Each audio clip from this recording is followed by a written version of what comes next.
सुनेली का कुआं। परिश्रम से ही अमृत की प्राप्ति होती है। इस कथन को सिद्ध कर दिखाया सुनेली ने। राजस्थान और गुजरात की सीमा पर बसा हुआ था एक गांव, नरसी की ढाणी। ऐसा प्रतीत होता है शायद उस गांव में पहले कभी नरसी अर्थात नरसिंह मेहता या उनकी बहन रहती रही होंगी, या उन्होंने ही उस गांव को बसाया होगा, तभी उसका नाम नरसी की ढाणी पड़ गया। यह गांव लगभग 40 वर्ग किलोमीटर की भूमि पर फैला हुआ था, जिसमें केवल 5 परिवार ही रहा करते थे। ये सब एक ही परदादा या लकड़दादा की बेल के फल थे। विभाजन से पूर्व इसी वंश का एक परिवार गुजरात से लगी अपनी भूमि के सीमांत पर जा बसा, क्योंकि वहां किसी बंजारे ने कुआं बनवा दिया था। वह कुआं ही उस परिवार के मुखिया को वहां खींच कर ले गया और वह वही उसका मालिक बन बैठा। शेष परिवार उसी ढाणी की गढ़ी में बसे रह गए। वे लोग अपने पुरखों की ढाणी छोड़कर कहीं जाना नहीं चाहते थे। इस गांव में जल की विकट समस्या थी। राजस्थान में सबसे प्यारी और कीमती वस्तु यदि कुछ है तो वह है पानी। जो लोग कोलकाता, मुंबई जैसे बड़े बड़े शहरों में रहते हैं, वे पानी की कीमत क्या जाने। पानी का मूल्य तो वे लोग जानते हैं जो एक एक बूंद पानी के लिए तरसते हैं। वैसे राजस्थान की औरतें बड़ी पानीदार होती हैं और राजस्थानी वीरों की तलवारों का पानी तो बहुत ही प्रसिद्ध है। लेकिन यहाँ उस पानी की बात की जा रही है जिसे जल कहते हैं और जो लोगों का जीवन है। नरसी की ढाणी मर जाए थारी नानी। बुढ़ापे की ओर कदम बढ़ाती हुई सुनेली पिछले 50 वर्षों से इस गांव को यह गाली देती चली आ रही थी। सुनेली जब इस गांव में बींदड़ी बहू बनकर आई थी, तब उसका सौंदर्य स्वर्ण के समान दमकता था। शायद यही कारण था कि उसका नाम सुनेली पड़ गया था। लेकिन अब तो यही सोने का रूप ढाणी की झुलसती रेत में तप तप कर कुंदन बनने के बजाय तांबा बन गया था। बेचारी जब से इस गांव में आई कभी सुख नसीब न हुआ। वह 4-4, 5-5 कोस दूर कुओं से पानी लेकर आती। चाहे धूप हो या शीत, आंधी हो या तूफान, उसे हर हालत में पानी लाना ही पड़ता था। त्योहार के दिन भी, शारीरिक अस्वस्थता में भी उसका यह कार्य कभी न रुकता। यही कारण है कि उठते बैठते उसके मुंह से यही निकलता, नरसी की ढाणी मर जाए थारी नानी। पानी की इस विकट समस्या के कारण ही इस गांव में लोग अपनी लड़की का ब्याह कराना पसंद नहीं करते थे। हाँ, यहाँ की लड़कियों के ब्याह में कोई बाधा नहीं पड़ती थी। शादी हो जाने के बाद यहाँ की लड़कियां यहाँ वापस आने का नाम लेना तो दूर, इस तरफ पैर करके सोना भी पसंद नहीं करती थीं। आदमियों का क्या, वे तो अपने ढोरों के साथ इधर उधर घूम ही आते थे, कभी कोटा बूंदी की ओर, कभी उदयपुर की ओर। मरना तो गांव की औरतों को ही पड़ता था। जब से ढाणी का एक परिवार बंजारे के कुएं पर जाकर बस गया, सुनेली का मन भी यहाँ से उचट गया। वह भी यहाँ नहीं रहना चाहती थी, लेकिन क्या करे, वह मजबूर थी। यहाँ के लोग अपने पुरखों की ढाणी छोड़कर वहां से हटना नहीं चाहते थे। कहावत है, नाक की ओट में परमात्मा छिपा होता है। यही बात सुनेली के साथ भी घटित हुई। एक दिन की बात है, सुनेली पानी का घड़ा लेकर ढाणी की ओर जा रही थी कि एक खेजड़े, राजस्थान का एक कटीला वृक्ष की जड़ में उसे गीली मिट्टी दिखाई दी। उंदरों, चूहों ने बिल बनाया होगा, ऐसा सोचकर वह आगे की ओर बढ़ गई। लेकिन अचानक उसके मन में ख्याल आया कि गीली मिट्टी है तो शायद पानी भी होगा। वह प्रसन्नता से फूल ही न समाई। गांव में पानी की कल्पना से वह लगभग दौड़ती हुई सी घर में पहुंची।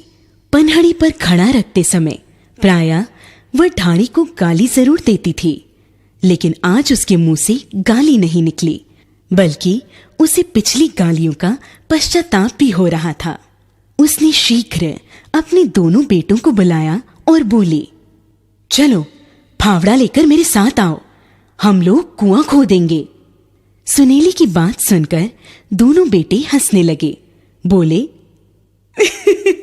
बोले मां, तुम पागल तो नहीं हो गई हो? यहां कहां पानी मिलेगा? एक तो दौड़कर पिता के पास पहुंच गया और हंसते हुए बोला, बापूजी, मां पागल हो गई है। यह सुनकर बूढ़ा अवाक रह गया। दाढ़ी बनाते बनाते उसका हाथ एकाएक रुक गया। बोला, क्या बकता है रे? बकता नहीं हूं बापूजी, कह रही है फावड़ा लेकर मेरे साथ आओ, कुआं खोदेंगे। अब आप ही बताओ सा, इसे पागल नहीं तो और क्या कहेंगे? लड़का बोला। सुनकर बूढ़े को कुछ इत्मीनान हुआ। बोला, चलो मैं भी चलकर देखता हूं। घर में जाकर देखा तो सुनेली बिल्कुल तैयार बैठी थी। पूछने पर बोली, यहां जमीन के अंदर पानी है, मैंने अपनी आंखों से देखा है। जहां ऊंदरों ने बिल बनाया है वहां मिट्टी गीली है। यदि वहां पर कुआं खोदा जाएगा तो पानी जरूर निकलेगा। सुनेली की बातें सुनकर बूढ़ा ठाकुर भी हंसने लगा। बोला, पागल हुई है क्या? ऊंदरे तो हमेशा बिल बनाते ही हैं, यह कोई नया कार्य तो है नहीं। घर बैठ, यहां पानी कहां? परंतु सुनेली के मन में तो दृढ़ संकल्प था। उसने ठाकुर की एक बात न सुनी। उसे तो कुआं खोदने का जैसे भूत सा सवार हो गया था। उसने फावड़ा उठाया और खेजड़े की तरफ चल दी। काफी देर बीतने के बाद भी जब सुनेली वापस नहीं लौटी तो ठाकुर ने बेटे को भेजा कि जाकर सुनेली का पता करे। लड़का वहां पहुंचा तो आश्चर्यचकित रह गया। खेजड़े के नीचे ताजी मिट्टी का ढेर पड़ा था और सुनेली तन मन से कुआं खोदने में तल्लीन थी। सुनेली का उठता हुआ फावड़ा दूर से दिखाई पड़ रहा था। वहां पहुंच उसने मां के हाथों से फावड़ा छीन लिया और स्वयं भी मिट्टी खोदने लगा। ऊपर तो रेत ही रेत निकल रही थी, लेकिन नीचे मिट्टी नरम थी। इस समय दोनों में उत्साह दिखाई पड़ रहा था। थोड़ा सुस्ताने के बाद सुनेली बोली, बेटा, मेरा पूरा विश्वास है यह पानी जरूर निकलेगा। अगर सब लोग लग जाएं तो यह कार्य बहुत शीघ्र ही पूरा हो जाए। नहीं तो मैं तो खोदूंगी ही, चाहे महीनों लग जाएं। अब मैं तो अपने कुएं का पानी पीकर ही मरूंगी। तू खुदाई करता रह, मैं तेरे लिए रोटी लेकर आती हूं। सुनेली बेटे के लिए रोटी लेकर वापस आई तो देखती है कि जवान हाथों के जोर ने उसके काम को दुगना आगे बढ़ा दिया है। उसकी खुशी का ठिकाना न रहा। बेटा खेजड़े की तने की छाया में रोटी खाने लगा तो सुनेली पुनः फावड़ा लेकर उस कार्य में जुट गई। सायंकाल दोनों मां बेटे घर पहुंचे तो उनके चेहरे पर प्रसन्नता और आत्मविश्वास झलक रहा था। ढाणी के लोगों ने उनका मजाक भी उड़ाया, लेकिन वे दोनों चुप रहे। प्रातः छोटा लड़का जागा तो देखा मां बिस्तर पर नहीं थी, पनहड़ी पर घड़ा भी नहीं था। कुछ सोचकर उसने बड़े भाई को जगाया। बोला, दादा सा, मां शायद ठीक ही कहती है। खेजड़े के जड़ में पानी है, तभी तो यह हमेशा हरा भरा रहता है। आओ उठो, हमें मां का हाथ बटाना चाहिए, नहीं तो मां अकेली इस कार्य में मर खप जाएगी। बड़े ने कुछ सोचा और छोटे भाई को साथ लेकर चल पड़ा। दोनों खेजड़े के पास पहुंचे तो देखते हैं कि मां पानी का घड़ा लिए तेजी से दंदनाती हुई चली आ रही है। मां में कितना बल और जोश भरा हुआ है, यह सोचकर दोनों गड्ढे में उतर गए और कुआं खोदना शुरू कर दिया। पास आने पर मां ने दोनों को इस कार्य में जुटे हुए देखा तो गर्व से फूली नहीं समाई। बोली, शाबाश मेरे बच्चेरों, अब इस कार्य को पूरा होने में बिल्कुल देर नहीं लगेगी। अरे 6 हाथ हों तो कुआं क्या, पाताल भी खोदा जा सकता है। अरे 6 ही हाथ नहीं, 8 कहो, मैं भी कुएं की खुदाई करूंगा।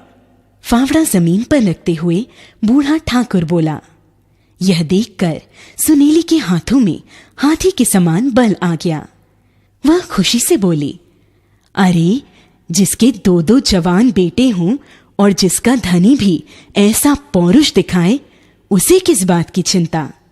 फिर खुशी से झूमती हुई बोली, धन्य भाग मेरी बहुएं भी पनिहारी का गीत गाएंगी। मारे ससुर जी ने खुदाया कुआं बावड़ी जी। उसने झट से पानी का भरा घड़ा उठाया और घर के भीतर चल दी। आज यही घड़ा उसे फूल के समान हल्का लग रहा था। पूरा परिवार दोपहर तक कुआं खोदता रहा, परंतु ईश्वर भी शायद परीक्षा लेना चाहते थे। शाम को जोर की आंधी आई और गड्ढा रेत से भर गया। लड़के उदास हो गए। ढाड़ी वाले भी मजाक उड़ाने लगे, लेकिन सुनीली पर इस बात का कोई प्रभाव न पड़ा। वह बोली, परमात्मा ने खोपड़ी में बुद्धि दी और हाथों में ताकत। दिन में हमें आराम करना चाहिए और चांदनी रात में कुआं खोदना चाहिए। तुम लोग कुआं खोदने का काम करो और मैं मिट्टी उठाकर दूर फेंकती रहूंगी। सुनीली की तरकीब सबको पसंद आई और वे पूरी तन्मयता से इस कार्य में जुट गए। 1-2 बार आंधी आई, लेकिन कोई खास फर्क नहीं पड़ा। अब उनका कार्य आगे बढ़ता देखकर गांव के लोग भी वहां पहुंच गए। सफलता समीप देखकर छोटे बड़े सभी उस कार्य में जुट गए। गड्ढा गहरा हो जाने के बाद उस पर गरारी लगा दी गई। नीचे से खोदी गई मिट्टी तुरंत ऊपर खींच ली जाती और बच्चे उसे उठाकर दूर फेंकाते। कोई किसी अज्ञात शक्ति की सहायता प्राप्त करने के लिए खींचड़े को सिंदूर लगा गया, तो सुनीली वहां शाम को दिया जलाती। न जाने यह अज्ञात शक्ति की कृपा का फल था या लोगों के परिश्रम का या सुनीली के संकल्प का। एक दिन कुएं में गीली मिट्टी निकल आई। लोगों की प्रसन्नता का ठिकाना न रहा। सारी गांव में बताशे बांटे गए। सुनीली बंजारे के कुएं पर बसी परिवार को भी नहीं भूली। उन्हें जब यह समाचार मिला तो वे लोग भी बहुत खुश हुए। कुएं में मीठा पानी निकला। पहले एक स्रोत फूटा, फिर दूसरा, फिर तीसरा, और देखते देखते कुएं में कोई 10 हाथ पानी चढ़ आया। सुनीली तो मानो खुशी से पागल हो उठी। उसकी इच्छा हो रही थी कि वह पानी में कूद कूद कर मछली की तरह तैरे। वह चिल्ला उठी, बोलो नरसी की ढाड़ी की जय। सबने उसका साथ दिया। तब ढाड़ी के एक ठाकुर ने कहा, जय तो सुनेली की बोलनी चाहिए। इतना कहना था कि सुनेली की जय जयकार से वह छोटा सा मरु प्रदेश गूंज उठा। सुनेली की छाती गर्व से फूल उठी। वह बूढ़े ठाकुर के पैरों में गिरकर बोली, नहीं बापूजी, एक आदमी की क्या ताकत, यह तो सबकी ताकत का फल है। अगर सब लोग साथ न देते तो मैं अकेले क्या कर सकती थी। बूढ़ा बोला, बीलड़ी सा, यह आपकी ही हिम्मत है, नहीं तो ऊंदरे कब बिल नहीं खोदते थे और खेजड़े कहां नहीं उगते थे। 80 बरस तो मैंने